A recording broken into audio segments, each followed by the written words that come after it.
আজকে আমি বানাবে দারচিনি মাছের চচ্চড়ি। গরম তেলে ছেড়ে দিল দারচিনি মাছগুলো।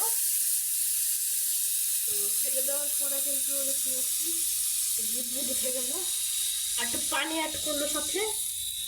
তো এখন কিন্তু দেখেন মশলাগুলো দেওয়া হবে।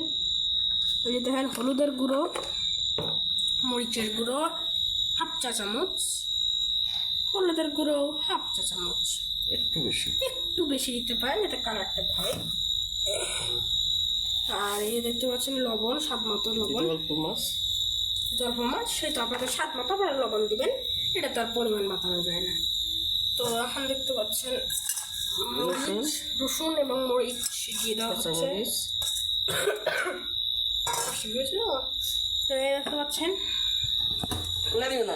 এটা। তো দেখেন এখন কিন্তু দিয়ে দেওয়া হচ্ছে পেঁয়াজ কুচি করে, পেঁয়াজ কুচি করে রাখা পেঁয়াজগুলো দিয়ে দেওয়া হচ্ছে স্বাদ বাড়ানোর জন্য, এবং হালকা একটু তেল দিয়ে দেওয়া হচ্ছে। সব বন্ধুরা অনেকক্ষণ অপেক্ষার পর রেডি হয়ে গেছে সেই টেস্টি খাবারটি। এটার নাম দারচিনি মাছের চচ্চড়ি। আপনারা সবাই একবার হলো রেসিপি ট্রাই করবেন, এবং মাঝখানে যেটি কাটা হয়েছে সেটিতে আপনারা নাড়াচাড়া করবেন, আর স্বাদ মতো নুন দেখে নেবেন।